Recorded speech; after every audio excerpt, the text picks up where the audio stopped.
सभी को नमस्कार। जितने भी हमारे सैम टीवी के व्यूअर्स हैं, दर्शक हैं, जो हमारे से जुड़े हुए एसोसिएट्स हैं, जितने भी इस समय हमारे साथ हमारे चैनल पर लाइव लोग हैं, मैं उन सभी का स्वागत करता हूं। मेरा नाम अमित त्यागी है। हम लोग एक यूनिक कॉन्सेप्ट और एक यूनिक विचारधारा के साथ एक पायनियर कह सकते हैं हमें, एक हम नई रेवोल्यूशन का प्लान कर रहे हैं, जिसको लेके हम एक ऐसा शो हम बनाने जा रहे हैं जिसका नाम मिट्टी के लाल है। बेसिकली इसका जो बेस है, इसका जो सार है, इसका जो लॉजिक है कि आपने बहुत सारे आजकल यूट्यूब चैनल्स और आप टेलीविजन के ऊपर आप इतने सारे शोज देखते हैं, रियलिटी शोज देखते हैं, टॉक शो देखते हैं, तो उसमें कोई ना कोई सेलिब्रिटी आ रही है, कोई ना कोई अपनी स्पोर्ट्स इंडस्ट्री से आ रहे हैं, अलग अलग इंडस्ट्री से सेलिब्रिटीज आती हैं, अपने बारे में बताते हैं। लेकिन इस शो के जरिए हम, चूंकि भारत देश, हम भारत में रहने वाले सभी भारतवासी हैं, हम जिनसे बात कर रहे हैं वो सारे भारतवासी हैं। पूरे भारत के अंदर ऐसी अनगिनत कहानियां हैं, क्योंकि भारत एक महान देश है, ये हमें गर्व है हमारे देश के ऊपर, और हम अपनी मिट्टी के ऊपर, जिसको हम भारत माता कहते हैं, उसके प्रति हमारी बहुत सारी जवाबदेही होती है। तो ऐसे बहुत सारे सपूत हैं जिन्होंने समय अनुसार अलग अलग समय में कुर्बानियां दी हैं, अलग अलग समय में अपने आप को, इस मिट्टी को डेडिकेट किया है, ताकि ये देश एक्चुअल में देश बन सके और ये भारत एक्चुअल में भारत बन सके। ऐसी अनगिनत कहानियां हैं, और ये सिर्फ पुरानी कहानियां नहीं है। बहुत सारे नाम है, बहुत सारे, महाराणा प्रताप ले लीजिए, एक इतना बड़ा नाम है, शिवाजी महाराज इतना बड़ा नाम है। ऐसे बहुत सारे लोग हैं, धार्मिक क्षेत्र में, पॉलिटिकल क्षेत्र में, व्यापारिक क्षेत्र में, बहुत सारी ऐसी हस्तियां हैं जिन्होंने योगदान दिया हमारे स्वतंत्रता संग्राम में। तो जो थीम है इस शो का, वो शो ये है कि आज के समय में कोई विद्यार्थी, कोई महिला, कोई पुरुष जो किसी ऑर्गेनाइजेशन से रिटायर्ड है, कोई भी क्षेत्र से ऐसे लोग जिन्होंने अपनी इस मिट्टी के प्रति योगदान दिया है, चाहे वो कोई क्रिएटिविटी रही हो, कोई इनोवेशन रहा हो, या इस खेल जगत में रहे हो, क्षेत्र कोई भी हो सकता है। हमारा कोई पर्टिकुलर किसी एक क्षेत्र को लेकर टारगेट नहीं है, और ना हम इसको व्यवसाय के रूप में ले रहे हैं। दोस्तों, हम लोग मीडिया से हैं। मीडिया क्या होता है? मीडिया बेसिकली पब्लिक और सेलिब्रिटीज, पब्लिक और बिग डोमेन जो लोग हैं, उनके बीच का एक माध्यम होता है। आर्टिफिशियल बहुत सारे देखे हैं आपने, बहुत सारी चीजें देखी हैं जिसमें क्या होता है कि आपके पास ऐसी स्टोरीज आती हैं जिसको लगता है कि सच्चाई से रिलेट नहीं करती। तो इस शो के माध्यम से हम इस मिट्टी के जो लाल हैं, जो भारत बनाने में जिनका योगदान है, आज भी बहुत सारे लोग हैं जो भारत को भारत बनाए रखने में अपना योगदान दे रहे हैं। इस शो की शुरुआत, आज ये फर्स्ट शूट हम कर रहे हैं, पहली ऐसी कहानी हम लेके आ रहे हैं जो खुद भी भारत है, जो भारत से है, और भारत को आज जो फ्यूचर भारत, जिसको विश्व शक्ति, विश्व गुरु कहा जा रहा है, उसको बनाने में अपना योगदान दे रहे हैं। बहुमुखी प्रतिभा के वो धनी है, मतलब मल्टीटास्किंग लोग सुने होंगे, मल्टी टैलेंटेड लोग सुने होंगे। आज मैं एक ऐसी ही पर्सनैलिटी से आपको रूबरू कराने जा रहा हूं। मुझे सौभाग्य है कि वो मेरे मित्र हैं, और इस शुरुआत में मैं चाहता हूं कि आज भारत से भारत का मैं मिलन करवाऊं। तो मैं वेलकम करना चाहता हूं हमारे चैनल पर आज बनारस से आए हुए, बहुत बड़े पॉलिटिकल बैकग्राउंड से वो हैं। इंटरेस्टिंग स्टोरी है, आपको पता चलेगी। एजुकेशन, मुझे 20 से 25 मिनट लग गए थे उनकी एजुकेशन के बारे में अपनी स्क्रिप्ट जब हम बना रहे थे। तो ऐसी बहुत सारी बातें हैं, उन सारी बातों को लाइव करने के लिए सबसे पहले मैं इनवाइट करने जा रहा हूँ, मिलवाने जा रहा हूँ बेसिकली आपको मिस्टर भारत से। सो भारत जी, आपका स्वागत है। सैम के दर्शकों को बहुत बहुत नमस्कार जी। और हमारे बहुत सारे व्यूअर्स हैं, बहुत सारे फ्यूचरिस्टिक आने वाली जनता है, लोग हैं, इंडिया है, पूरा भारत। आपकी जो शो की थीम आपको भी हमने बताई थी, क्या हमारी चाहत है, क्या हमारा शो है जी। बिल्कुल। मिट्टी जो पूरी दुनिया में इस समय भारत का नाम आप सुन रहे हैं, विश्व गुरु बन रहा है। जी जी जी। तो मैं सबसे पहले चाहता हूं कि सर थोड़ा सा अपने बारे में, कि सबसे पहले तो मेरा ये सवाल है सर कि आपका नाम भारत क्यों और कैसे? दरअसल ये बड़ी इंटरेस्टिंग कहानी है, और सभी बच्चों के नाम जो है माता पिता रखते हैं, ज़्यादातर ऐसा होता है। और हमारे साथ भी ऐसा हुआ कि जब मैं इस दुनिया में आया तो हमारे जो फादर थे, हमारे पूज्य पिताजी, तो उनको जो फिल्मी दुनिया के एक्टर्स हैं, भारत भूषण जी बहुत प्रसिद्ध कलाकार रहे हैं, महान कलाकार रहे हैं, तो वो उनको बहुत पसंद करते थे, तो उन्होंने उन्हीं से जोड़ करके मेरा भी नाम भारत भूषण रख दिया। जी जी, शायद उनको पता भी रहा होगा कि आगे चल के इंडिया पूरी तरीके से भारत बनने जा रहा है, या कुछ ऐसा फ्यूचरिस्टिक उन्होंने देखा होगा, शायद ये भी कोई सोच रही थी या ये इत्तेफाक है? नहीं, एक इत्तेफाक है कि अब उनको वो कलाकार पसंद थे और उन्होंने ऐसा नाम रख दिया, तो कुछ न कुछ मन में उनके रहा होगा कि हमारा भी बेटा आगे चल करके कुछ ऐसा अलग करे जिसे भारत भूषण नाम रखना सार्थक हो जाए। Very good, very good, thanks कहते हैं उनको, धन्यवाद है हमारी तरफ से। अब एक और बात मैं आपसे जानना चाहता हूँ सर कि थोड़ा सा ये आपका नाम हम वाकिफ हो गए, सबसे पहले तो सर बहुत ही खूबसूरत नाम है, बहुत प्यार धन्यवाद। पूरी दुनिया इस शब्द को, भारत, क्योंकि ये देश का भी नाम है, आप इसको बहुत प्यार करते हैं। आपसे तो क्योंकि हमारी मित्रता है इतनी पुरानी, जी, तो प्यार तो है ही है। लेकिन आज चूंकि कहीं ना कहीं एक और बात जो बड़ी इंपॉर्टेंट है, मैं तो आपकी प्रतिभा, आपकी एजुकेशन सब ऑलमोस्ट जानते ही हूँ क्योंकि हम इतने साल से हैं। मैं चाहता हूँ कि अपनी जो आपका एजुकेशन बैकग्राउंड है जी, या स्टार्टिंग से और अब तक का एक ब्रीफ आपकी एजुकेशन फील्ड, आपकी फैमिली बैकग्राउंड थोड़ा सा वो बताएं ताकि लोगों को समझ में आ जाए। बेसिकली एजुकेशन की बात करें तो जैसे हर युवा की एक इच्छा होती है, हर इंसान की इच्छा होती है कि हम ऐसी कुछ पढ़ाई करें या हमें आगे नौकरी करना है या व्यापार करना है, लेकिन हमारे मन में शुरू से कुछ ऐसा रहा नहीं कि जैसे हमें कोई पढ़ाई करने के लिए, नौकरी करने के लिए कोई पढ़ाई करनी चाहिए या व्यापार करने के लिए कोई ऐसी चीज़ सीख लेना चाहिए जिससे हमारा रोजी रोटी व्यापार चले, मुझे पैसा कमाने का मौका मिले। तो ऐसा भाव रहा नहीं मन में, बस ये भाव रहा है कि जो अच्छा लगे क्रिएटिव करते जाना, और एजुकेशन भी हमारी ऐसी रही। वैसे तो मैंने सोशियो में मास्टर किया, सोशियोलॉजी में, लेकिन इसके बाद हमने डिप्लोमा किया कर्मकांड में। कर्मकांड में डिप्लोमा, जिस समय लोग कर्मकांड में डिप्लोमा होता है ऐसा शायद जानते बहुत कम लोग थे, उस समय मैंने कर्मकांड में, जो हमारी भारतीय संस्कृति के कर्मकांड हैं, तो आध्यात्मिक पूजा पाठ, हाँ, तो उस पर हमने डिप्लोमा किया कर्मकांड पे।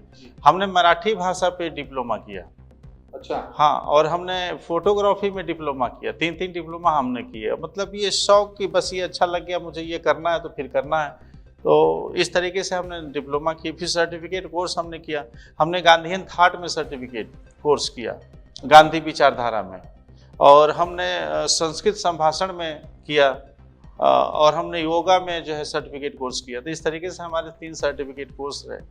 और हमने शिविर बहुत अटेंड किए, जैसे पर्सनालिटी डेवलपमेंट के शिविर हों, ओरेटरी स्टाइल के शिविर हों, बोलने की कला, लाइफ वैल्यू यानी जीवन की वैल्यू क्या है। तो इस तरीके से शिविर जो है अलग अलग विश्वविद्यालयों में, संस्थानों में जहाँ भी जानकारी मिलती रही, तो मैं क्रिएटिव पढ़ाई या शिविर या एक्टिविटीज़ या डिप्लोमा या सर्टिफिकेट, डिग्री सब ऐसे ही दी। और मुझे चूँकि मैं एक प्रोफेशनल मंच संचालक भी हूँ, तो मैं भारत का पहला ऐसा व्यक्ति हूँ जिसे मंच संचालन यानी कि स्टेज परफॉर्मिंग आर्ट में मुझे डॉक्टरेट की उपाधि मिली हुई है। और ये भी जो आज के युवा बच्चे स्टेज पे चढ़ने से जो फियर ऑफ स्पीकिंग है, फियर ऑफ फेस, जी, लोगों को फेस नहीं करते हैं, उसमें आपने डॉक्टरेट किया है। हाँ, उसमें मैंने डॉक्टरेट की उपाधि मिली मुझे, क्योंकि मैं ये तो डॉक्टरेट की उपाधि हमें अभी 3 साल पहले मिली है। लेकिन जब मैं ग्रेजुएशन किया तो चूंकि मेरी हॉबी थोड़ी क्रिएटिव रही, तो मैं आकाशवाणी में अनाउंसर के लिए उद्घोषक के रूप में मैंने अप्लाई किया ग्रेजुएशन के बाद, और मेरा सिलेक्शन भी हो गया। तो आकाशवाणी में as a announcer, as a उद्घोषक मैंने लगभग 8 से 9 साल काम किया हमने। और उसके बाद मैं दूरदर्शन में चला गया, तो दूरदर्शन में मैं बहुत दिनों तक कैंपेयरिंग करता रहा, एंकरिंग करता रहा वहाँ। और फिल्मी दुनिया में भी थोड़ा जाने का शौक हुआ, तो मैंने बॉम्बे जाकर के कुछ समय तक रहा और वहाँ अपना प्रोडक्शन हाउस बनाया। मैंने कुछ स्पिरिचुअल फिल्में, डॉक्यूमेंट्री या गीत भजन जो भी हो सकते हैं, तो वो सब मैंने काफ़ी काम किया 3 सालों तक। विज्ञापनों में काम किया, फिल्मों में काम किया, एक्टिंग करी, स्क्रिप्ट लिखा हमने, और साथ साथ मंच का संचालन, चूँकि हमारा एक शौक था, एक हमारी हॉबी थी, पैशन था, तो मंच संचालन चाहे आध्यात्मिक कार्यक्रम हो, सामाजिक कार्यक्रम हो, राजनीतिक कार्यक्रम हो, सांस्कृतिक हो, विद्यालय की, स्कूल के, कॉलेज की, सामाजिक संस्थाओं के, कहीं भी कोई भी मुझे बुलाता मंच पर बोलना है तो मैं चला जाता स्कूलिंग टाइम से। और ये दौर लगभग आज से 30-35 साल हो गया समझ लीजिए करते हुए। तो इस वजह से मंच संचालन करते करते मैंने एक बार प्रधानमंत्री के मंच का भी संचालन किया। फिर धीरे धीरे हमारी देश विदेश की यात्राएं, प्रधानमंत्री मतलब विश्वनाथ प्रताप सिंह जी के का एक कार्यक्रम था, तो उसमें मुझे आकाशवाणी से बुलाया गया था कि आप आइए यहाँ मंच के संचालन करना है। तो मैंने उनके कार्यक्रम का संचालन किया एज ए प्रोफेशनल। संचालन जो होता है, जो बुलाया जाता है, तो इस तरीके से मैंने किया। कुछ रियलिटी शो वगैरह भी हमने किए और सामाजिक संस्थाओं से जुड़ करके बहुत सारा काम करने का अवसर मिला। बहुत सारी संस्थाओं के साथ हमने अलग अलग सामाजिक कार्य किए। उसमें एक रुचि रही, एक जुनून रहा, मन में क्रांति थी, मतलब कुछ न कुछ करते रहना, बैठना नहीं है। तो इस तरीके से एक शौक रहा। फिर बाद में मैं आकाशवाणी को छोड़ दिया। उसके बाद मैं इंटर कॉलेज में लेक्चरर भी हुआ, 3 साल मैंने पढ़ाया इंटर कॉलेज में। फिर वो भी छोड़ दिया, पढ़ाने का मन नहीं हुआ। तो मैं इसमें एक और चीज़ जो मैं जब जानकारी ले रहा था आपके बारे में, जानता भी हूँ चूँकि भाई आपसे जुड़ा हुआ भी हूँ, मित्र हैं, तो मैं बहुत इंटरेस्टिंग हूँ जो आपके फादर हैं। हाँ, उनके बारे में मैंने बहुत सुना सोशल मीडिया पे, चूँकि आपका अकाउंट का मैं देखता रहता हूँ। वो एक बड़ी इंटरेस्टिंग पर्सनैलिटी है। बता तो मैं भी सकता हूँ क्योंकि जानकारी है मुझे, बट मैं चाहता हूँ थोड़ा सा आप उनके बारे में बताएं, क्योंकि बेस दरअसल बात बिल्कुल सही है और आपने ऐसी रग पे हाथ रखा है कि जिस राग को छेड़ने से उसका कोई अंत नहीं, एक अनंत यात्रा है हमारे पूज्य पिताजी की। इसलिए कि वो सिर्फ हमारे पिता नहीं थे, मैं ऐसा मानता हूँ, समाज भी मानता है कि लाखों पुत्र हैं उनके और लाखों पिता के वो पुत्र हैं, लाखों बहनों के भाई हैं, लाखों माताओं के पुत्र हैं। इस तरीके का उनका व्यक्तित्व रहा। वैसे तो वो एक राजनीतिक व्यक्ति थे, लेकिन एक कलाकार भी थे। काव्य उनके अंदर बहुत था। एक फिर जो आपने अभी बात बोली, हाँ, ये इस बात से कंफ्यूजन क्रिएट ना हो जाए। हाँ हाँ हाँ, जो लाखों जो पुत्र की बात कर रहे हो और ये सब जो बातें कर रहे हो, हाँ, तो ये क्योंकि हम आज कलयुग के दौर में बैठे हैं सर, ये आज ये टेक्नोलॉजी का जमाना है। जी जी, तो आज का युवा ये सब चीजें समझ पाए नहीं समझ पाए, जी तो जी। थोड़ा इसको भी कर दीजिए कि कैसे वो पुत्र हैं और कैसे लोग पिता मानते हैं। जब उन्होंने अपना राजनीतिक सफर शुरू किया तो सेवा के भाव से वो राजनीति में आए। ऐसे तो अध्यापक भी हो गए थे, लेकिन नौकरी नहीं किया उन्होंने। और जब राजनीति में आए तो लगातार पार्टी में काम करते हुए, उस समय पुरानी पार्टियां लोक दल, जनता दल, ये पार्टियां हुआ करती थी। दलित मजदूर किसान पार्टी दमकीपा हुआ करती थी चौधरी साहब के जमाने में, तो चौधरी चरण सिंह के। तो वो जब राजनीति में आए तो राजनीति को उन्होंने ऐसे जो सेवा भाव से किया, संत की तरह। राजनीति से उन्होंने व्यक्तिगत तौर पर अपने लिए कोई इच्छा नहीं कभी रखी, न परिवार के लिए कोई उसका लाभ, दुरुपयोग नहीं होने दिया अपने प्रोफेशन का, अपनी सेवा का, कि हम उसका लाभ अपने परिवार के लोगों को दें, अपने को दें। राजनीति में तो आई थिंक वो बड़े सम्मानित पद पे रह चुके हैं। 2 बार विधायक रहे वो। अच्छा, 2 बार विधायक। हाँ, 1985 में और 1989 में 2 बार लगातार वो विधायक रहे। सैदपुर विधानसभा पड़ती है बनारस गाजीपुर के बॉर्डर पर, तो वहां से 2 बार विधायक रहे और वहां से 2 बार लगातार विधायक रहे। ऐसा सात्विक लाइफ और ये आज के जमाने में कभी उन्होंने अपने लिए कोई वाहन नहीं खरीदा, घर नहीं बना पाए, अपने लिए कोई बैंक अकाउंट में पैसा नहीं रखा, किसी से 1 रुपया कभी खर्च नहीं होने दिया, घर वालों को उसका कोई लाभ नहीं दिया कि लोग ये कहें कि उन्होंने अपने पद का, अपने पावर का प्रयोग अपने समाज के छोड़ करके अपने परिवार के, अपने बच्चों के लिए लाभ देने के लिए किया। ऐसा उन्होंने कभी नहीं किया। बड़े बड़े राजनीतिक प्रलोभनों को उन्होंने ठुकराया और सिद्धांत की राजनीति की सर्व समाज को अपना परिवार समझा, जिसकी वजह से कि लोगों ने उनको अपना बेटा, अपना भाई, अपना पिता मान लिया। ये भाव से जो मानते हैं कि वो सामाजिक प्रॉपर्टी, एक सामाजिक धरोहर बन गए, उनको राजनीति का ऋषि, राजनीति का संत, महामानव और ईमानदारी का उदाहरण ऐसा दिया जाता है कि दोबारा कोई राजित यादव न पैदा हुआ न होगा, इस तरीके से आज भी कहने वाले लोग आपको मिल जाएंगे। तो इस वजह से लोग उनको इस रूप में मानते हैं। और उन्हीं का दिया हुआ संस्कार है कि हमारे परिवार में जो हमारे सुपुत्र हैं वो श्रीमद् भागवत कथावाचक हैं। अच्छा, ये उन्हीं का दिया हुआ संस्कार है। एक राजनीतिक के परिवार में एक उसका पोता जो है श्रीमद् भागवत कथावाचक हो और योगाचार्य हो, जो नेट क्वालिफाई कर लिया हो योग में। तो इस तरीके से हमारी जो अर्धांगिनी है उनको भी एक मूर्तिकार हैं और उसमें भी उनका बड़ा योगदान रहा। BFA और MFA, master of fine art, bachelor of fine arts, इस तरीके के कोर्स करके उन्होंने PhD किया और एक अच्छे मूर्तिकार, एक अच्छी शिक्षिका और समाज सेवी के रूप में उनकी आइडेंटिटी है। मेरा यहाँ पर एक सवाल है। एक ईमानदार विधायक, पूरी तरीके से सात्विक प्रवृत्ति की, इतने सात्विक प्रवृत्ति, इतने ईमानदार की लाखों लोग उनको अपने पिता के रूप में देख रहे हैं, लाखों लोगों ने उन्हें अपने बेटे के रूप में देखा। मतलब ये अटैचमेंट और ये बात बोलना अपने आप में साबित करता है कि वो ईमानदार थे। जी। उनके बेटे आप? जी। कोई आपका आइडेंटिटी एज ए पॉलिटिकल आज की डेट में आपकी वाइफ मूर्तिका, हाँ बेटा यौगिक साइंस में। हाँ जी। तो यहाँ तो आप हिंदुस्तान में आप देख रहे हैं पूरी सारी पॉलिटिक्स, सारी राजनीति परिवारवाद और जातिवाद से ऊपर आज तक नहीं उठी और चारों तरफ यही चलता है। तो आप नहीं गए राजनीति की लाइन में कि मैं भी विधायक हूँ, पिता विधायक थे, तो यहाँ तो जन्म से अधिकार समझते हैं लोग। नहीं, ऐसा होता है, लेकिन हर नियम के कुछ न कुछ अपवाद होते हैं और निकंदन राक्षसों के वंश में प्रहलाद होते हैं। तो जो परंपरागत लोग चीजें देखते हैं कि एक नेता के घर में नेता ही पैदा होगा, डॉक्टर के घर में डॉक्टर ही पैदा होगा, इंजीनियर के घर में इंजीनियर पैदा होगा, तो उस पैटर्न से हट करके हमारे पूज्य पिताजी ने संस्कार दिया कि हम जो हमारी आने वाली पीढ़ी या परिवार के जितने सदस्य हों उनकी दक्षता जिस फील्ड में वो अच्छा कर सकते हैं उन्हें उसमें काम करना चाहिए। अगर हमने बाउंडेड कर दिया, हमारे परिवार का ये संस्कार ही नहीं है कि अगर हम किसी राजनीतिक दल में जाते हैं राजनीति करने के लिए तो उस राजनीतिक दल का अपना एक सिद्धांत होता है, उसकी विचारधारा होती है और हम किसी विचारधारा में बंध के रह नहीं सकते। ये हमारे परिवार का संस्कार है।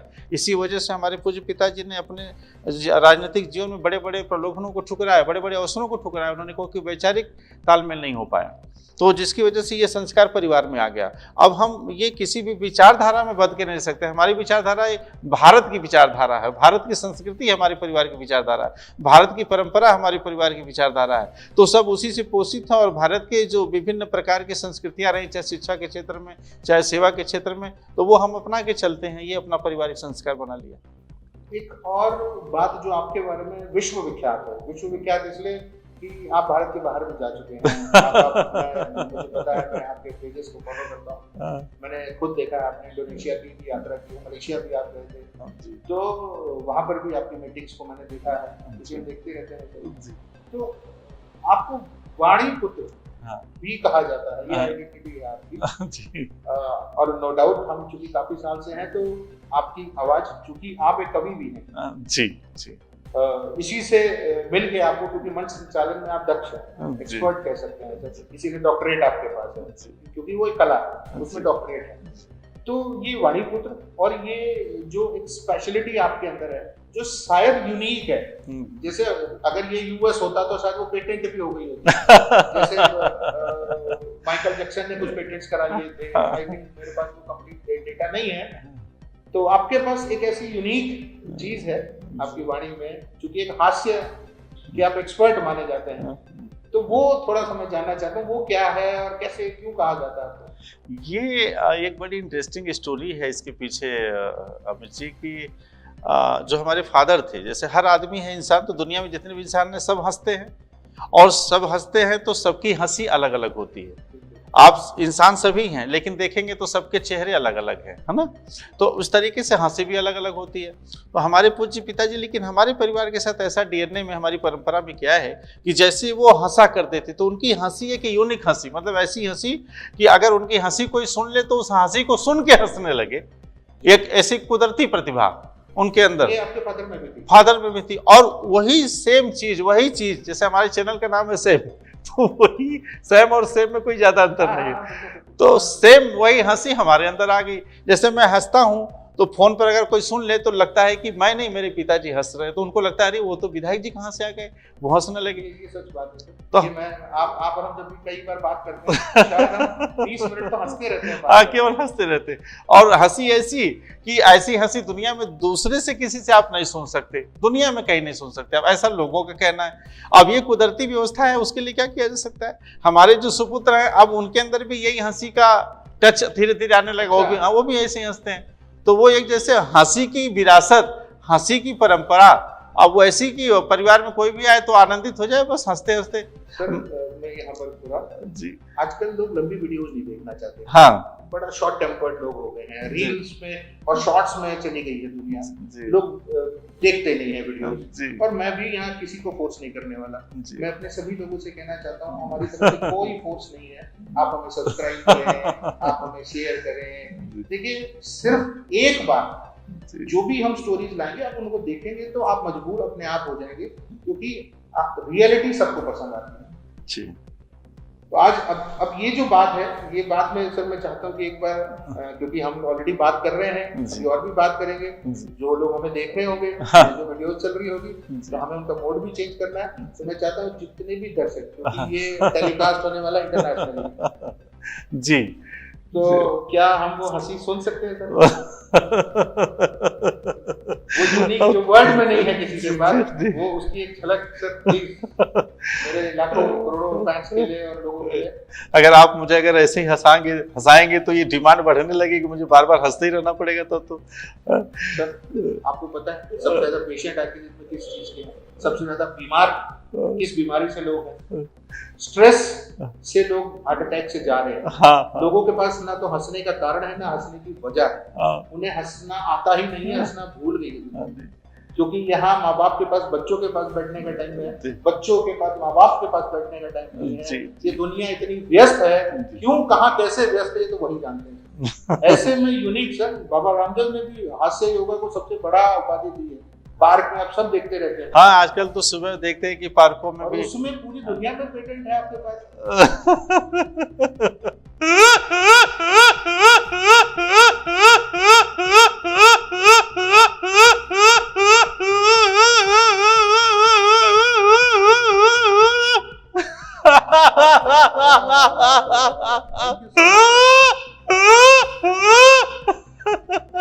मैं सभी से कहना चाहता हूँ भाई, कोई दूसरा मिले तो जरूर बताइएगा। हमारा कोई ऐसा चैलेंज नहीं है, बट अभी तक तो हिंदुस्तान और वर्ल्ड में ऐसी दूसरी हंसी नहीं मिली है। और ये जीन्स में आ रही है, पहले फादर थी और अब ये अब इनके बेटे के साथ। तो अब एक और बात सर जी, अभी हमने कुछ राजनीतिक मंचों पर भी आपको देखा है। हाँ। तो राजनीति से ये कनेक्शन तो समझ में आ गया कि आपके फादर विधायक थे, पॉलिटिकल बैकग्राउंड थी, आपके विचारधारा थोड़ी डिफरेंट है जी, इसलिए शायद आपने उसको प्रोफेशन नहीं बनाया जी। प्रोफेशनली आप बहुत सारे काम, आप एंकर रह चुके हैं, आप आई थिंक टीचर भी रह चुके हैं। हाँ हाँ जी, है ना जी, क्योंकि सच में बहुत बड़ी स्क्रिप्ट है, सारी तो शायद हम नहीं बोल पाएंगे। अब कुछ मैंने मंचों पे आपको देखा है जी, यूट्यूब पे देखा है, फेसबुक पे देखा भी, आप गुजरात भी गए थे, हाँ जी, आप कहीं और, तो वो क्या है? बेसिकली जैसे मैं शुरू से चूंकि क्रिएटिव फील्ड में रहा और क्रिएशन और एक्सपेरिमेंट हमारी लाइफ का महत्वपूर्ण पार्ट रहा, तो उसकी वजह से जो हमारी बोलने की दक्षता रही, कला रही है, जिसकी वजह से मुझे वाणी पुत्र और हास्य योगी कहा जाता है। तो मैं उसको समाज के लोगों को कैसे लाभ मिले, हमारी वाणी का, हमारी जो ये कला है बोलने की, इसका लाभ समाज को कैसे मिले। तो चाहे आध्यात्मिक क्षेत्र हो, चाहे सामाजिक क्षेत्र हो, चाहे राजनीतिक क्षेत्र हो, तो सभी लोगों को, सभी क्षेत्र में काम करने वाले लोग होते हैं, उनको मैं प्रशिक्षित करता हूँ कि अगर आप राजनीति कर रहे हैं तो राजनीति में आप कैसे बेहतर परफॉर्मेंस दे सकते हैं, एक लोकप्रिय राजनीतिज्ञ कैसे बन सकते हैं, आप लोगों के हृदय में कैसे जगह बना सकते हैं, जनमानस आपके प्रति कैसे आकर्षित होगा, तो एक लोकप्रिय जनप्रतिनिधि आप कैसे बन सकते हैं। इसके लिए जो जनता की सेवा करना चाहता है राजनीति के माध्यम से, उसे भी प्रशिक्षण की आवश्यकता होती है, क्योंकि वो भी कभी न कभी अपने जीवन की शुरुआत कर रहा होता है। तो हम उन लोगों को प्रशिक्षित करते हैं अलग अलग राज्यों में, जो भी पॉलिटिकल लीडर्स हैं या पॉलिटिकल पार्टियां हैं। हम किसी विशेष पार्टी के लिए या किसी पॉलिटिकल विशेष लीडर के लिए काम नहीं करते, सबके लिए काम करते हैं। इसलिए किसी का नाम लेना यहाँ उचित नहीं है, लेकिन हम सबके लिए काम करते हैं। ये जो प्रशिक्षण है, ये जो ट्रेनिंग है पॉलिटिकली, वहाँ तो लोग अपने आप को पहले से ही ट्रेंड मानते हैं, जनता सब जानती है। हाँ, या जो विधायक का टिकट मिलता है, किसी को एमपी का टिकट मिलता है, जिला पंचायत मिलता है, ब्लॉक प्रमुख मिलता है, या जो भी इलेक्शंस हैं, जितनी भी वैरायटीज हैं, वहाँ तो पहले से ही ट्रेंड होगा। तो आपकी मतलब, या चलिए वो समझ में आता है, प्रशिक्षण देते हैं, तो आप क्या उनको ऐसा सिखाते हैं जो आपको सपोर्ट मिलता है उन कैंडिडेट्स को जिताने में या सहयोग करने में? हर इंसान के पास एक चीज होती है कि हर इंसान को ये लगता है कि हम सब कुछ जानते हैं, है ना। ये फोबिया सबको है, ये हमें भी है, ये आपको भी है, सबको होता है, जनरली होता है। इंसान ये समझता है कि हम सब कुछ जानते हैं, लेकिन इंसान ये नहीं जानता कि हम क्या नहीं जानते हैं, है ना। तो इस वजह से हम उसे धरातल से जोड़ते हैं। धरातल क्या है? धरातल का मतलब जिस क्षेत्र में आप काम करने जा रहे हैं, उस क्षेत्र की जो बेसिक आधार है, जो फाउंडेशन है उसका, वो क्या है जिसकी वजह से आप उस पर बेस्ट परफॉर्मेंस दे सकें। पढ़ाई तो सभी बच्चे करते हैं, लेकिन आईएएस सभी नहीं बन जाते, राजनीति तो सभी करते हैं, लेकिन विधायक, सांसद, मंत्री, प्रधानमंत्री सब नहीं बन जाते। तो वो कौन सी कला है, दक्षता है। एक इंसान राजनीति करता है, वो प्रधानमंत्री बनता है। एक इंसान जीवन भर राजनीति करता, वो किसी पद पे नहीं जा पाता। तो कहीं ना कहीं कुछ ना कुछ खामी रहती है। तो वो जो गैप है उसको आप कैसे भरेंगे, वो अपने व्यक्तित्व में कैसे लाएंगे, अपने प्रोफेशन में कैसे लाएंगे, अपने कार्य क्षेत्र में कैसे उसका इंप्लीमेंट करेंगे, उसको कैसे लागू करेंगे अपने जीवन में, वो हम चीज सिखाते हैं। चाहे वो किसी भी क्षेत्र का व्यक्ति हो, हम उसे प्रशिक्षित करते हैं कि आप इसको बेहतर से काम करें। जैसे हम अगर हम फ्लाइट से यात्रा कर रहे हैं, जहाज से यात्रा कर रहे हैं, तो हमें जहाज की यात्रा करने के जो प्रोटोकॉल्स हैं, जो नियम है, उसको फॉलो करना पड़ेगा। अगर हम ट्रेन समझ करके जहाज की यात्रा करने लगे तो शायद ये संभव नहीं, बीच में खड़े हो जाए, बोले मुझे टॉयलेट जाना है ना, तो ऐसा तो हो नहीं सकता। तो वो चीजें हम सर बहुत अच्छा लग रहा है बात करते भारत भाई जी। लेकिन हर बात में से ना कोई बात निकलती निकालिए। हमारा काम है। अब मिट्टी के लाल की आवाज निकली तो दूर तक तो जाएगी। सर आपसे बहुत सारे और लोगों को हम प्रेरित करना चाहते हैं, क्योंकि इतना बड़ा देश है, यहाँ किसी एक के कुछ करने से होने वाला नहीं। जी जी। आज आप देखिए, आप गांधी जी ने थॉट्स दिए तो उसमें आपने डिप्लोमा किया। हाँ जी। उसके ऊपर आपने इतना बड़ा काम किया जो आज कर रहे हैं जी। अब एक मेरी ऐसी है, फादर पॉलिटिकल बैकग्राउंड जी, आप व्यापारी भी हैं, चूंकि मुझे पता है आप डायरेक्ट सेलिंग इंडस्ट्री से भी जुड़े हैं। काफी समय कई कंपनीज में एज ए ट्रेनिंग भी किया, एज ए बिजनेसमैन भी किया, रियल एस्टेट इंडस्ट्री में भी आप जुड़े हुए हैं, यानी कि एक व्यापारी एंटरप्रेन्योर के तौर पे भी पैसा आप बना ही रहे हैं। भगवान करे बहुत बनाए, और नौकरी में, जॉब में भी रहे। वाइफ भी कहीं ना कहीं गवर्नमेंट जॉब में है, पैसे कमा रही है। आपका फील्ड, आपकी वाइफ का फील्ड और आपके फादर का फील्ड डिफरेंट रहा जी। अब इसमें एक और चीज ऐड हुई कि आपका बेटा, वो उनके बारे में भी थोड़ा सा बता दीजिए। बेसिकली वो एक युवा साधक हैं, और बचपन से ही हमारे पूज्य पिताजी का, यानी उनके दादाजी का जो संस्कार मिला, उसकी वजह से उनका जो जुड़ाव है वो इंडियन कल्चर और इंडियन स्पिरिचुअलिटी के प्रति ज़्यादा बढ़ता चला गया। तो जिसकी वजह ये रही कि उन्होंने उसी क्षेत्र, फेसबुक के ज़माने में, इंस्टा के ज़माने में, स्नैपचैट के ज़माने में, ट्विटर के ज़माने में, एक्स के ज़माने में जी, ब्लॉकचेन टेक्नोलॉजी के ज़माने में जी, वो बंदा इंजीनियर, डॉक्टर्स, सिविल सर्विसेज को छोड़ के वो साधक बने और यौगिक साइंस में उन्होंने अपना करियर। योगाचार्य, योग में आचार्य का कोर्स उन्होंने अभी कंप्लीट किया है, जिसमें मास्टर डिग्री होती है योग में, उसे हम आचार्य कहते हैं हमारी संस्कृति में। तो आचार्य का कोर्स किया, और श्रीमद् भागवत कथा भी कहते हैं। और साथ में उनकी उम्र अभी 23 साल कंप्लीट हुई है। 23 साल की? हाँ, 23 साल की उम्र में।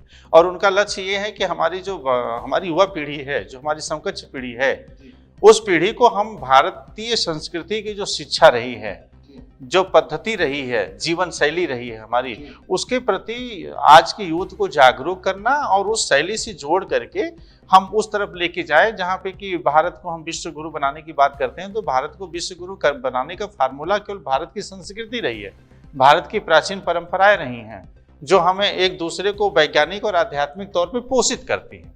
तो ये उस मिशन पे काम कर रहे हैं। उनका लक्ष्य ये है कि हम यूथ को इस क्षेत्र में लेकर के आए। इसके लिए सैल्यूट सर, हेड्स ऑफ। मैं आपके बेटे से जरूर मिलना चाहूंगा। मैं फोटो देखे हैं, चीजें देखी हैं, मिल नहीं पाया, मैं जरूर। और मैं पर्सनली बड़ा प्रेरित हूँ। मैं भी कंफ्यूज था अपने बेटे के करियर को लेके, तो मुझे दिखाई दे रहा है कि अब हम इस फील्ड में अपने बेटे को डायरेक्शन डाल सकते हैं। इसमें आपके बेटे का योगदान रहेगा, और आपके ऐसे मित्रवत वो वजह बन रहे हैं, इसलिए ये मेरे लिए भी और मेरे बहुत सारे लोगों के लिए बहुत फायदेमंद चीज है। नहीं, ये तो मेरे लिए परम सौभाग्य है कि हम किसी को भी इस तरीके से सहयोग दे पाए। सर, और एक छोटी सी बात जी, इतने डिफरेंट मल्टीपल फील्ड्स में आप काम करते हैं, मल्टीटास्किंग है, एंकरिंग भी है, व्यापार भी है, एजुकेशनिस्ट भी है, ट्रेनर भी है, काफी हद तक आप एस्ट्रोलॉजी में भी काम करते हैं, फिल्म भी बनाते हैं। आपकी डॉक्यूमेंट्री हमने देखी है, बाबा साईं के नाम पे आपने बनाई थी। आप कितने बड़े भक्त हैं, हम ये सब जानते हैं। आध्यात्मिक, आपका कोर ब्लड में आध्यात्म है जी। तो ये सब चीजों के लिए ये जो अलग अलग चीजें, हर जगह एक्टिव ही रहते हैं आप, और सब जगह कुछ ना कुछ करते हैं। ये टाइम मैनेजमेंट कैसे करते हो आप? क्योंकि यहाँ तो ये मैं इसलिए पूछा जी कि आज के बच्चे को एक काम पकड़ा दो तो दूसरा काम करने के लिए कहता है उसके बाद टाइम नहीं। अगर पढ़ाई करने के लिए कहते हो, एक कोर्स करने में जीवन निकाल देते हैं। और आपने इतने सर्टिफिकेशन किए, तो ये टाइम मैनेजमेंट, क्योंकि ये भी मुझे पता है कि आपके पास टाइम मैनेजमेंट का लेकर भी कोई डिप्लोमा है। टाइम मैनेजमेंट का डिप्लोमा तो अमित जी ऐसा है कि ये चीज़ें मुझे जन्मजात जिसको कहते हैं संस्कार, वो उसमें मिल गया। जैसे मैं जब छोटा था, जब मैं होश संभाला, गांव में रहता था उस समय, तो मैं क्या करता था कि मैं सारी चीज़ों को, अपने जितनी भी चीज़ें होती बड़े संयोजन उसका इतना बढ़िया करते थे, सजा करके चीज़ों को रखना, चाहे कापी किताब हो, डायरी हो, कपड़े हो, तो ये आदत रही। और मैं रोज लिखता था। मैं जब सोता था तो सोता कि अरे कल का मेरा दिनचर्या जो है, कल मुझे क्या क्या करना है, और कल कहाँ जाना होगा, कहाँ आना होगा, कहाँ पढ़ाई करनी है, क्या काम करने हैं, क्या जिम्मेदारी। तो वो सब मैं कागज पे नोट कर लेता था कि चलो अच्छा सोना है आज, कल के मेरे ये काम है, मैं इसे कागज पे नोट कर लेता हूँ। तो वैसे ही हाँ, स्वतः अपने से ये जागृत हुई चीजें अपने संस्कार में।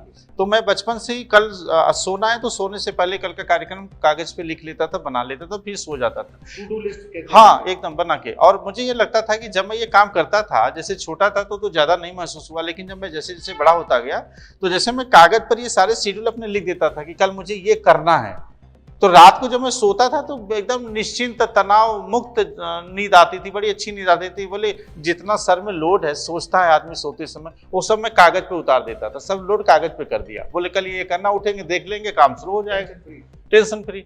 तो नींद बड़ी अच्छी आने लगी, और तब से लेकर के आज तक इस आदत की वजह से मुझे नींद की प्रॉब्लम नहीं हुई। तो मैं तो ये लोगों को मैसेज देना चाहता हूं, अपने स्वयं के दर्शकों को, कि अगर आपने अपनी दिनचर्या को, शेड्यूल को कागज पर लिख करके बनाना शुरू कर दिया तो आपके सर का लोड कम होगा, नींद बहुत अच्छी आएगी। इससे तो आप टाइम मैनेजमेंट की वजह से आपका हेल्थ भी अच्छा हो सकता है। मैं तो ये मैसेज दे रहा हूं। और दूसरी चीज कि जब ये सिलसिला आगे बढ़ा तो जैसे जैसे मैं बड़ा होता गया तो हमारी एजुकेशन को लेकर के क्या हमारी इच्छाएं हैं, व्यापार को लेकर के क्या इच्छाएं हैं, जो हमारे रिलेशंस हैं उनको लेकर के क्या इच्छाएं हैं, जो हमारे शौक हैं, जो हमारे जीवन के लक्ष्य हैं, समाज है, राजनीति है, हमारे आसपास के पड़ोस के लोग हैं, सबको लेकर के जो हमारे मन में सोच है, जो योजना है, जो प्लानिंग है, जो कार्य हम करना चाहते हैं, उन सारी चीजों को, यानी कि हमें कहाँ कहाँ से कितनी रिक्वायरमेंट है पैसे कमाने की, या कहाँ से हम खर्च करने की क्या जरूरत है, कहाँ पे करनी, तो ये सब शेड्यूल में लिखने लगा। और इसका नतीजा ये निकला कि मैंने अपने पूरे जीवन का ही खाका डायरी में लिख दिया कि मुझे पूरे लाइफ में क्या करना, इसकी एक अलग डायरी है। ये कब लिखा आपने? ये लिखता रहता हूँ, जैसे उसमें चीजें इंप्लीमेंट होती रहती हैं। आज भी लिखते हैं? आज भी लिखते हैं। वैसे कोई चीज अगर सुधार करनी या कोई नई चीज उसमें ऐड करनी है तो ये तो सिलसिला चलेगा। तो ये जो सालों से हमने कई ट्रेनिंग वर्कशॉप्स में सुना है, मैं मार्केटिंग प्रोफेशन में मैं भी ट्रेनर हूँ, आप जानते हैं। हाँ बिल्कुल, चैनल है जी। और प्राइवेट ऑर्गेनाइजेशंस के लिए किया अभी तक। अमित त्यागी तो एक बड़ा नाम है सर, हम लोग सुनते रहे पहले सर, और शायद वही वजह बनी जो हमें जी आप भी आए थे, हम भी आए थे जी। चूक सिखाया जाता है डायरी में नोट करना चाहिए, आपके गोल्स होने चाहिए, आपका विजन होना चाहिए। तो डायरी में लिखना इतना इम्पोर्टेंट है, ये आज आई थिंक मुझे ऐसा लग रहा है वैल्यू तो करता है, लेकिन लोग प्रैक्टिकल नहीं करते, सुनते हैं लेकिन फॉलो नहीं करते। और जो लोग फॉलो करते हैं उसमें से एक आप हैं। देखिए होता क्या है अमित जी कि जैसे हम खाना खाते हैं तो आजकल ज्यादातर कल्चर क्या है कि हम चम्मच से खाना खाते हैं, चम्मच से खाना खाना है हमें, तो चम्मच से ज्यादातर लोग खाते हैं।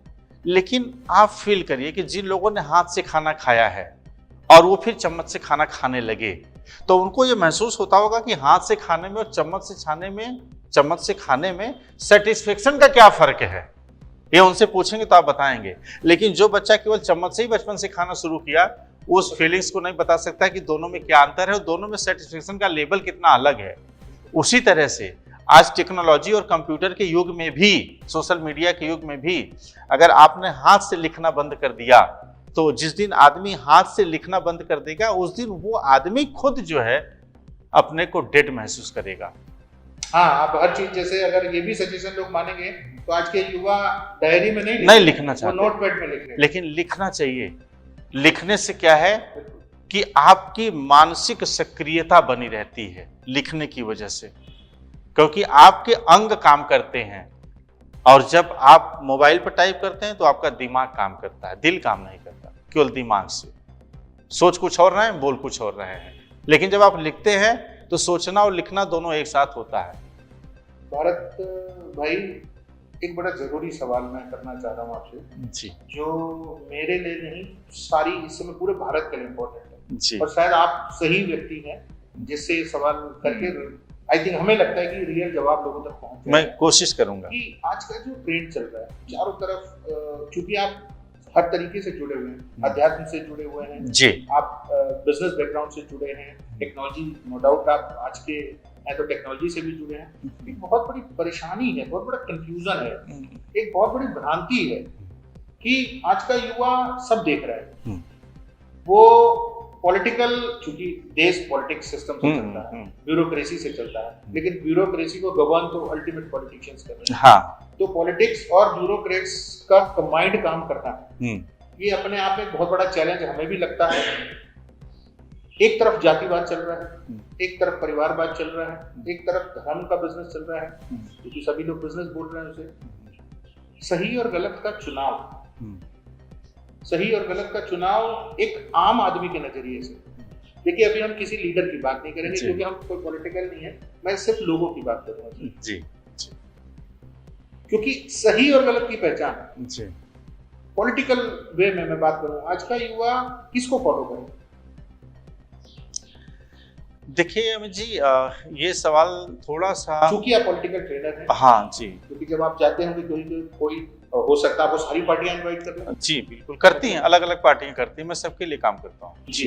तो फिर ऐसे में पब्लिक को क्या आप कहना चाहेंगे, वो कंफ्यूजन कैसे खत्म करेंगे? नहीं, बेसिकली कंफ्यूजन तो होता नहीं है, कंफ्यूजन केवल मानसिकता में आ जाता है, कंफ्यूजन होता नहीं, क्योंकि जो सत्य है वो हमेशा सत्य रहेगा। हमने अपनी मानसिकता से अगर सत्य को असत्य बना लिया तो हमारे लिए असत्य है, लेकिन वैसे तो वो सत्य है।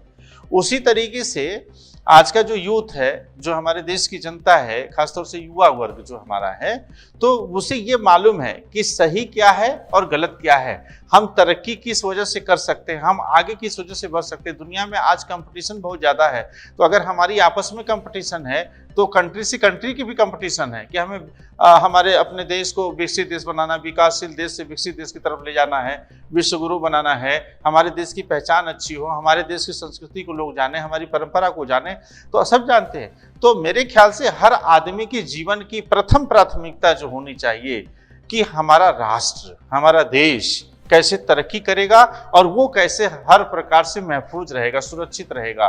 इसके लिए हमेशा अपने लीडर का चयन करना चाहिए। लीडर मीन्स कि जो हमारे देश को राजनीतिज्ञ के तौर पर लीड कर रहे हैं, तो ऐसे लोगों को जो देश को प्रथम रखें और दूसरे नंबर पर हमारी जो भारत की संस्कृति है, जो हमारी एकता है, जो भाईचारा है, ये एक रहे। तो मुझे लगता है कि देश सुरक्षित होगा तो भाईचारा मजबूत होगा, और भाईचारा मजबूत होगा तो देश तरक्की करेगा। और जो लोग इस विचारधारा से पोषित होकर के काम कर रहे हों, हमारे देश के युवा को ऐसे लोगों को चयनित करना चाहिए, सपोर्ट करना चाहिए, मेरा ऐसा मानना है।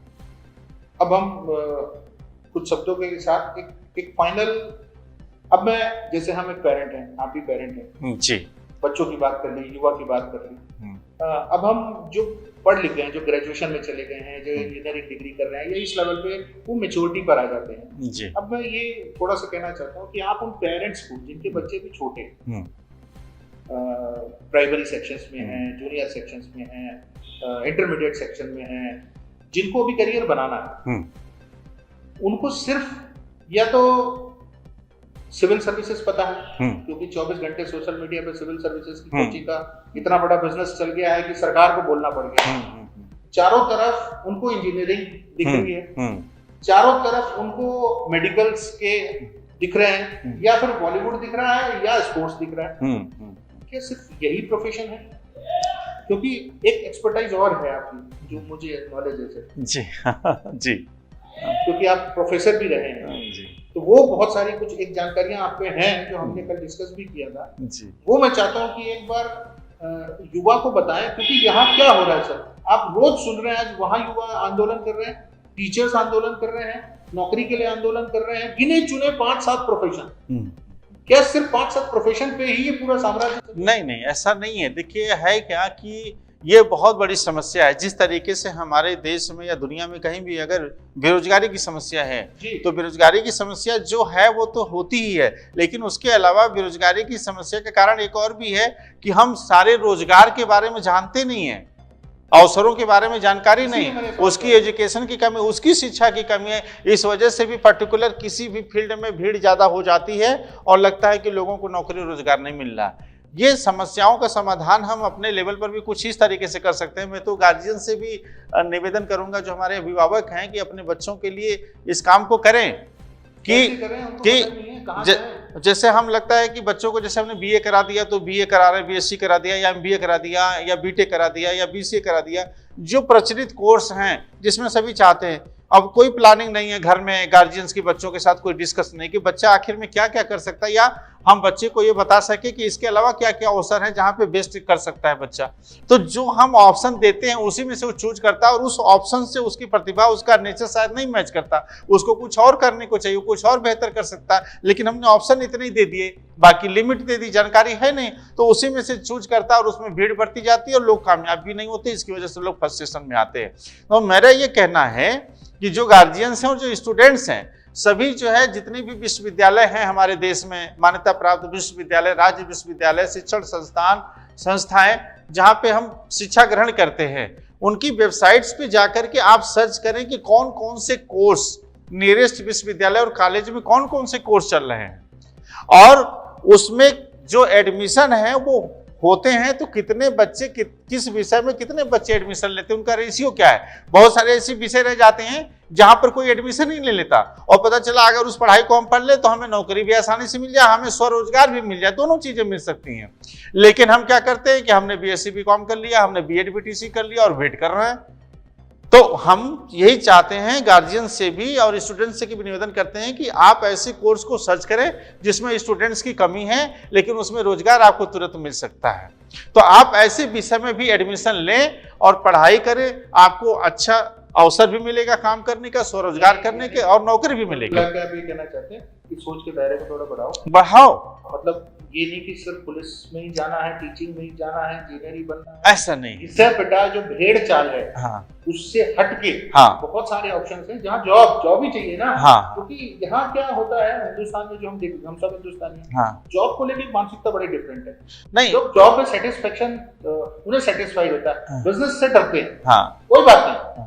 देखिए यहाँ हम स्पेशली ये नहीं प्रमोट कर रहे कि आप व्यापार ही करिए, हम ये भी प्रमोट नहीं करते कि आप जॉब ही करिए। Choice is yours, choice is. आपको एंटरप्रेन्योर बनना है, क्योंकि रतन टाटा भी इसी जानकारी तो होना चाहिए लोगों को, धीरू भाई अंबानी भी इसी धरती से हैं, और एक से एक बड़े क्वालिटी कुशल, अभी आप मूवीज बनने लगी हैं, ऐसे ऐसे हमारे पास आईएएस पीसीएस ऑफिसर्स भी हैं, ऐसे डॉक्टर्स भी हैं। तो प्रोफेशन कोई बुरा नहीं होता, पैसा आपको कमाना है। जैसा कि इससे बड़ा एग्जांपल मैं नहीं दे सकता सर, जिनके फादर पॉलिटिकल बैकग्राउंड एमएलए, ईमानदार, इंपॉर्टेंट है, ईमानदार एमएलए जी, जिसने अपने लिए गाड़ी भी नहीं खरीदी। अभी तक हमने ईमानदारी के नाम पे गिने चुने नाम सुने थे। हमारे प्रधानमंत्री थे जो बहुत ईमानदार थे, हमारे गृह मंत्री थे जो बहुत ईमानदार थे, एक ऐसे विधायक भी हैं। यही एजेंडा है इस शो का कि ये एक ऐसी स्टोरी, आज से पहले उन विधायक का नाम सिर्फ वही लोग जानते थे जो उनसे जुड़े हुए थे जी, क्योंकि अब वो पार्टी भी काफी हद तक कमजोर हो चुकी है, जिसका नाम लोक दल है जी। वो इसलिए हम कह रहे हैं क्योंकि इनके फादर पर्टिकुलर उस पार्टी से थे। तो ऐसे लोग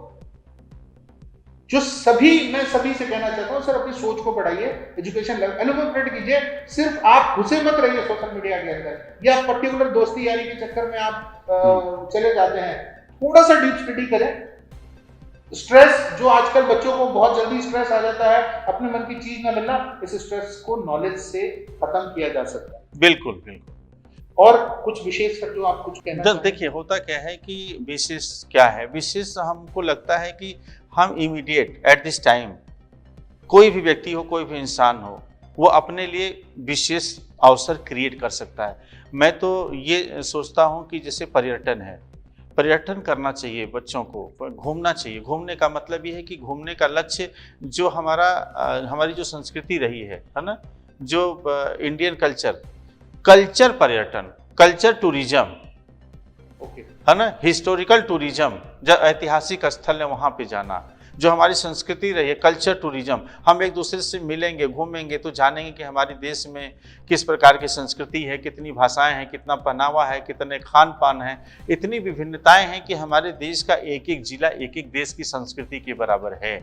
और अगर हम घूमते हैं तो बातचीत करने से हमें जानकारी बहुत सारी मिलती है, अवसर हमको बहुत सारे मिलते हैं, बहुत सारी जानकारियां हमारे पास होती हैं जो हम आपको नहीं दे पाते, आप हमें नहीं दे पाते। तो जो इन्फॉर्मेशन का आदान प्रदान है वो टूरिज्म से होता है, और इससे अगर हो जाएगा तो मुझे लगता है कि भारत में रहने वाला हर व्यक्ति भारत का ब्रांड एम्बेसडर है। उसे अपने व्यवहार से, अपने पहनावे से, अपने खान पान से, अपने आचरण से, अपनी सोच से, क्योंकि हमारे यहाँ कहावत है ना कि हर इलाके की अलग अलग भाषा है, अलग अलग पानी का स्वाद है, अलग अलग वाणी का स्वाद, पानी और वाणी की बात की जाती है। तो इस तरीके का हमारा देश है। तो जिस मिट्टी में, जिस क्षेत्र में, जिस इलाके में कुदरत ने हमें भेजा है, जहाँ पे हमने जन्म लिया, जिस माँ बाप की कोख में हमने जन्म लिया, वहाँ की संस्कृति को ही अगर हम रिप्रेजेंट करें तो इस तरीके से हमारे भारत में कितनी संस्कृतियाँ हैं, तो सब अगर रिप्रेजेंट करेंगे तो ये हमारा भारत का जो गुलदस्ता है कितना खूबसूरत नजर आएगा।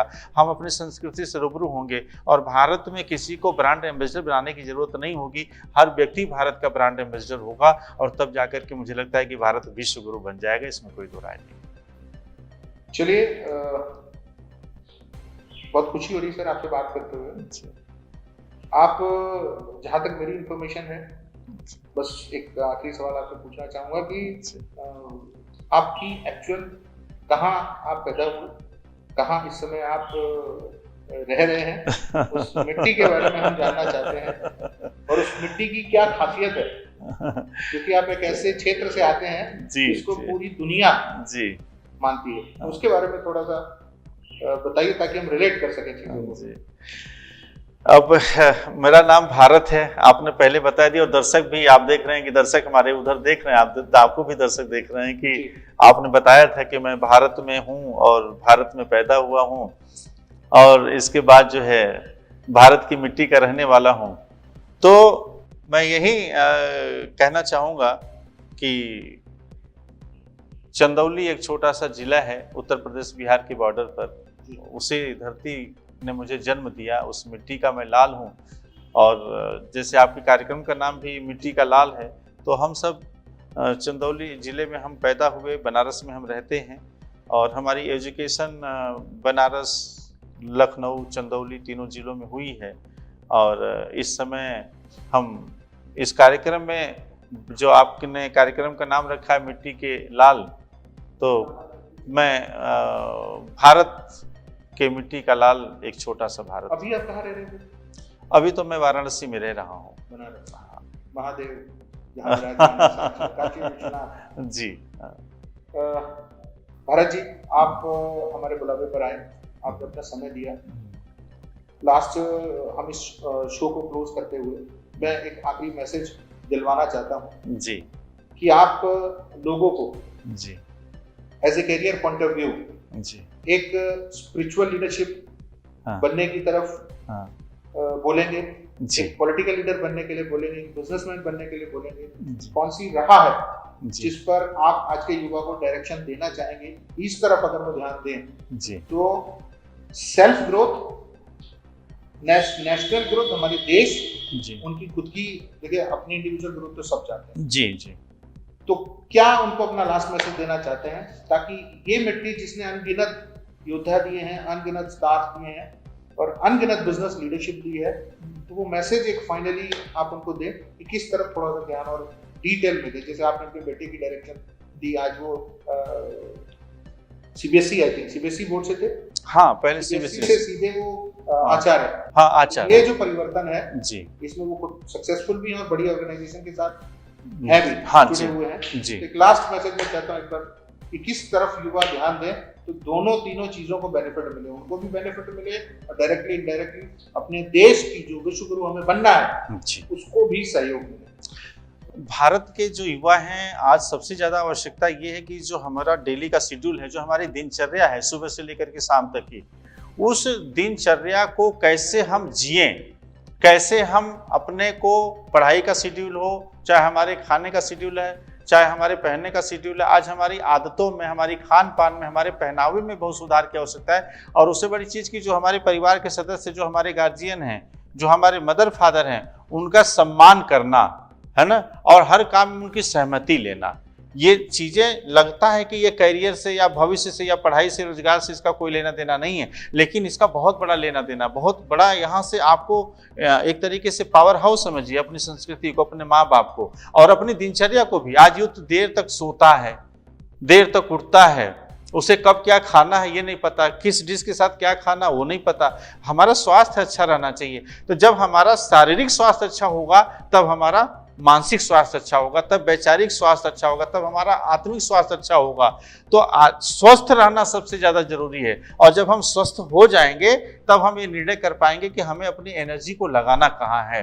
तो आज मुझे लगता है कि जो हमारी प्राचीन पद्धति रही है, कि वैदिक पद्धति रही है शिक्षा की, उसकी जो वैज्ञानिक टच है, जो वैज्ञानिक अनुसंधान है हमारी स्पिरिचुअलिटी पर, हमारी संस्कृति में, आज उसको थोड़ा सा रिसर्च करने की आवश्यकता है। और उसे हम अगर आधुनिक युग में इम्प्लीमेंट करें तो मुझे लगता है कि एक बेहतर जीवन शैली के साथ साथ, बेहतर व्यापार के साथ साथ, बेहतर सफलता के साथ साथ एक बेहतर राष्ट्र का निर्माण भी हमारा युवा कर सकता है। इसका कॉम्बिनेशन बनाना पड़ेगा। मुझे लगता है ये ज्यादा जरूरी है। इसमें बस मैं यही, आजकल एक बहुत बड़ा करियर दिख रहा है। बहुत बड़े बच्चे से लेके, हमने छोटी छोटी उम्र के बच्चे और बड़े से बड़े एजेड इंसान को एक कथावाचक के रूप में देख रहे हैं। छोटे छोटे बच्चे भागवत कर रहे हैं। हाँ जी। छोटी उम्र में इतनी बड़ी बड़ी कथाएं, वो शिव पुराण, शिव कथा कर रहे हैं। इतनी ज्यादा धर्म में छोटी उम्र से लेके, और युवा लोग कथावाचक का एक ऐसा करियर जिसमें इतने बड़े बड़े नाम है। सर अब मैं क्या नाम लूं, सब अपने धीरेन्द्र शास्त्री जी जो इस समय ब्रांड एम्बेसडर बने हुए हैं, देवकी नंदन जी, बहुत सारे ऐसे हैं, बहुत सारे नाम हैं। उन सभी को हम भी देखते हैं, फॉलो करते हैं। भागवत तो नो डाउट बहुत अच्छी करते हैं। तो ये जो एक करियर है, और ऐसा भी मेरे पास आपके लिए इंफॉर्मेशन है कि आपके द्वारा ट्रेंड किए गए कुछ अप्रोक्सीमेट 12 या 15 बच्चे ऐसे हैं जिसमें आपके सुपुत्र भी हैं, जिनको आपने कथावाचक बनाया है। जी जी।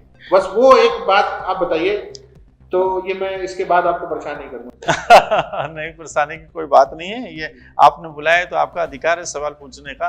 बेसिकली कथा वाचन जो है ये कोई प्रोफेशन तो है नहीं, ये आस्था का विषय है और ये समाज सुधार का विषय है। हाँ, प्रोफेशन है, लेकिन ये इसका जो वास्तविक स्वरूप होना चाहिए वो होना चाहिए राष्ट्र निर्माण, व्यक्तित्व निर्माण, ये होना चाहिए।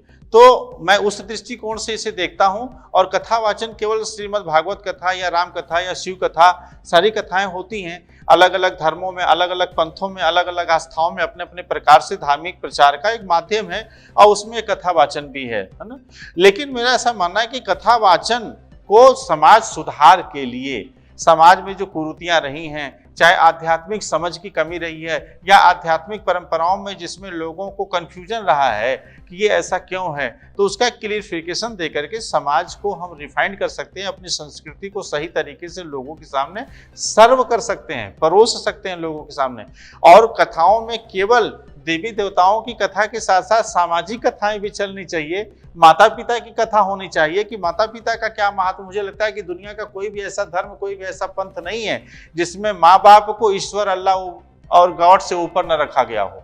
तो इसकी भी आवश्यकता है कि माता पिता कथा हो, संविधान कथा हो, संविधान के बारे में आप जानो, है ना, सामाजिक कथाएं हो। तो इसका स्वरूप भी व्यापक करना चाहिए। उस दृष्टिकोण से मैं चाहता हूं कि एक सोशल वक्ता के रूप में या एक स्पिरिचुअल वक्ता के रूप में, ओरेटर के रूप में नई पीढ़ी को आगे आना चाहिए। उससे लीडरशिप उभरती है। जब एक हमारे देश के युवा की लीडरशिप उभरती है तो देश की लीडरशिप उभरती है। हम दुनिया में भारत के नेतृत्व को उभारते हैं। मेरा मकसद इसके पीछे ये है। Thank you sir. और आप एक लेखक भी हैं, कवि भी हैं। आपकी एक बुक भी पब्लिश हुई है जी। इत्तेफाक से बड़ी खुशी है सर, वो बुक आज हमारे पास है। मैंने जब उस बुक को पढ़ा तो मुझे उस बुक में स्टोरीज भी हैं। मतलब आपने जिन जिन लोगों ने आपको विशेष दी हैं, आपने स्टोरीज अपने फादर के लिए, अपनी वाइफ के लिए भी स्टोरी, आपकी वाइफ आपके लिए क्या कह रही क्योंकि उनको आपने डेडिकेट किया सर, वो बहुत अच्छा लगा। और मैं कोशिश करूंगा हम अपने चैनल के माध्यम से उसका PDF और चीजें लोगों को शेयर करें, क्योंकि आजकल लोग ज्यादा बिलीव करते हैं PDF में। फिजिकली चाहिए होगी तो लिंक चला जाएगा, कोई दिक्कत की बात नहीं। तो ये बुक मैं एक बार चाहता हूँ हम लोगों को दिखा दें सर। जी बिल्कुल, दर्शकों को दिखाइए। ये बुक मेरे पास है और ये चूंकि भगवान साईं के ऊपर बनी हुई है। हाँ, शिरडी साईं बाबा के ऊपर मैंने एक काव्य संग्रह लिखा है। और ये किताब मेरी जब 24 साल उम्र थी तब मैंने लिख दिया था इसको। जी जी जी, जी। 24-25 साल में। तो मैं चाहूंगा कि एक बार इसका। जी बिल्कुल। ये हमारी किताब है काव्य संग्रह साईं अनुभूति। जिसको हमने 24 साल की उम्र में लिख दिया था, इसको सहानुभूति को। और इसमें सब आध्यात्मिक फीलिंग्स हैं इसके अंदर, स्पिरिचुअल फीलिंग्स हैं इसके अंदर। सर इस बुक को ये बुक में जो लिखा है, कविताएं हैं, वो सब तो आध्यात्मिक है ही, बट एक से एक बड़े IAS officer, IAS PCS officers के इनकी विशेष दी गई हैं। तो जब ये पढ़ेंगे, आपकी ऑडियो बुक्स पढ़ेंगे, ये चीजें पढ़ेंगे, तो आपको खुद पता चल जाएगा कि किस लेवल की भारत जी की फैन फॉलोइंग है, किस लेवल के उनके संपर्क हैं, किस तरीके के लोग उनको फॉलो करते हैं। तो ये ऐसा भी एक मिट्टी का लाल है जो लोगों की नजर से दूर था। ये ऐसा मिट्टी का लाल है जिसने पता नहीं कितने मिट्टी के लाल और बनाए हैं, क्योंकि इनके जीन्स में, इनके फादर एक ईमानदार नेता के रूप में उन्होंने इतने फॉलोअर्स बनाए हैं। जी जी। तो थैंक यू इस बुक को हमें सर देने के लिए, थैंक यू सो मच। और अगर हमारे दर्शकों को किसी को बुक चाहिए हो, अगर आए तो आपके पास कुछ कॉपीज हो तो सर हमें। हाँ बिल्कुल बिल्कुल, हम अपने दर्शकों को उपलब्ध कराएंगे। चूंकि आप हमारे गेस्ट हैं, हमारे बुलावे पर आए, कुछ हम देना चाहते हैं सर गिफ्ट के रूप में, जो एक मेमोरी बन जाए। सैम टीवी, सैम न्यूज आपका आभारी है कि आपने समय दिया, और कोशिश कीजिएगा, हम लगातार आपके संपर्क में रहेंगे दोबारा, क्योंकि बहुत कुछ अभी बच गया है। जी जी जी, है ना, आपसे हम हमेशा सहयोग मांगते रहेंगे। तो ये आपके लिए sir, thank you so much. और मैं सभी मित्रों से कहना चाहता हूँ, फिर कह रहा हूँ, सब्सक्राइब मत कीजिएगा, लाइक मत कीजिएगा, शेयर मत कीजिएगा जबरदस्ती। हमारा ये सब्सक्रिप्शन का प्रमोशन नहीं है, रियल स्टोरीज लाएंगे, आपकी दिल में रियल फीलिंग्स आए तो देख लीजिएगा, क्योंकि ज्यादा से ज्यादा लोगों तक देखिए सोशल मीडिया के थ्रू तभी पहुंच सकते हैं जब हम शेयर करें। चॉइस इज योर्स, कोई फोर्स नहीं। थैंक यू सो मच, आप सभी को नमस्कार। सब्सक्राइब करें साम टीवी, क्योंकि हम आ गए हैं अब आपके बीच, दिखाएंगे सत्ता के वादों और अपराधियों के एक एक कारनामे की हकीकत। और हाँ, अगर आपके पास भी हो कोई ऐसी खबर तो कमेंट करके हमें बताएं, क्योंकि बिना डर और दबाव के हम दिखाते हैं हर एक खबर डंके की चोट पर।